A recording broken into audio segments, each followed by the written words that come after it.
అద్భుతమైన ఈ మహోత్సవాన్ని తిలకించడానికి ఈ రెండు కళ్ళు సరిపోవు.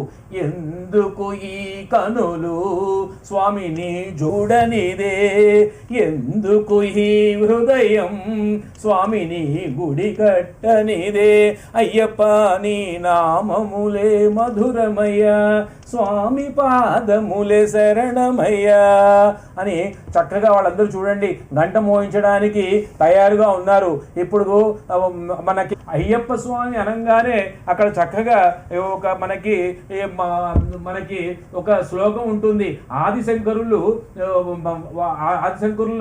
వారు మనకి పంచ నమస్కారాలు ఉంటాయి. వాటిలో ఒకటి ఉంటుంది, లోకవీరం మహాపూజ్యం సర్వరక్షాకరం విభుం పార్వతీ హృదయానందం శాస్తారం ప్రణమామ్యహం. అటువంటి ఆయన తల్లి అయిన పార్వతీదేవి కూడా వచ్చి అక్కడ కూర్చుంది. అయ్యప్ప స్వామి ఎవరండి? సాక్షాత్తు జ్యోతిస్వరూపుడు. ఆ మాత హృదయంలో నుంచి వచ్చినవాడు ఆయన. అంత జ్యోతిస్వరుడు. అమ్మవారు మహిషాసుని సంహారం చేస్తే స్వామివారు మహిషి అనే రాక్షసిని సంహారం చేయడానికి ఉద్భవించిన మూర్తి వారు.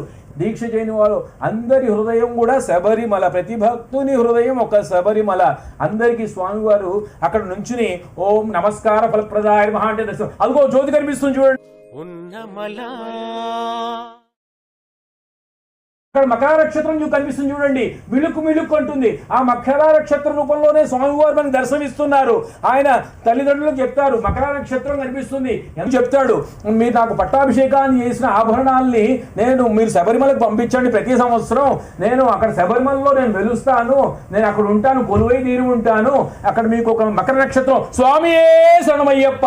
మరోసారి జ్యోతి దర్శనం అవుతున్నది. అక్కడ మకర నక్షత్రం మిలుక్కు మిలుక్కు అని కనిపిస్తున్నది. ఆ నక్షత్ర రూపంలోనే స్వామివారు మనకు కనిపిస్తూ ఉంటారు. ఎంత శోభాయమానంగా దేదీప్యంగా వెలుగుతున్నారు. ఆ ఎంత అదృష్టం అండి. పొన్నాంబల మేడు మీద ఆ కాంతిమల జ్యోతి, ఆ జ్ఞాన జ్యోతి స్వామియే శరణమయ్యప్ప. చూడండి మళ్ళీ మరోసారి మనకి అక్కడ ఆ జ్యోతి దృశ్యం కనిపిస్తున్నది. ఎంత అద్భుతం అండి. ఆత్మజ్యోతి అండి, అది జ్ఞాన జ్యోతి అండి. సూర్యుడు మకర రాశిలో ప్రవేశించే సమయంలో ఎంత మార్లు, ఇంత దేదీప్యమానంగా ఆ జ్యోతిని చూడగలిగామంటే ఎంత అదృష్టవంతం. మకర నక్షత్రం కూడా కనిపిస్తున్నది అక్కడ మనకి. స్వామివారు చాలా ఆనందం పొందుతున్నారు. అక్కడ ఒక పక్క ఆభరణాలు సన్నిధానంలో ఆభరణాలు కూడా స్వామివారికి అలంకారం జరుగుతుంది.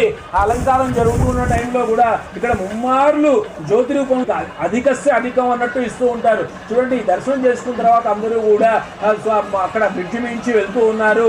అక్కడ స్వామివారి దగ్గర దర్శనానికి వెళ్తూ ఉన్నారు.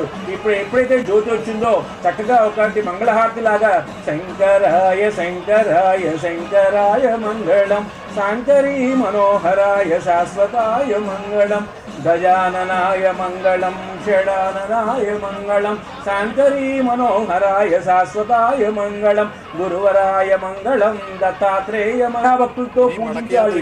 అక్కడ ఇందాక మురారి మోహన్ గారు చక్కగా వారి యొక్క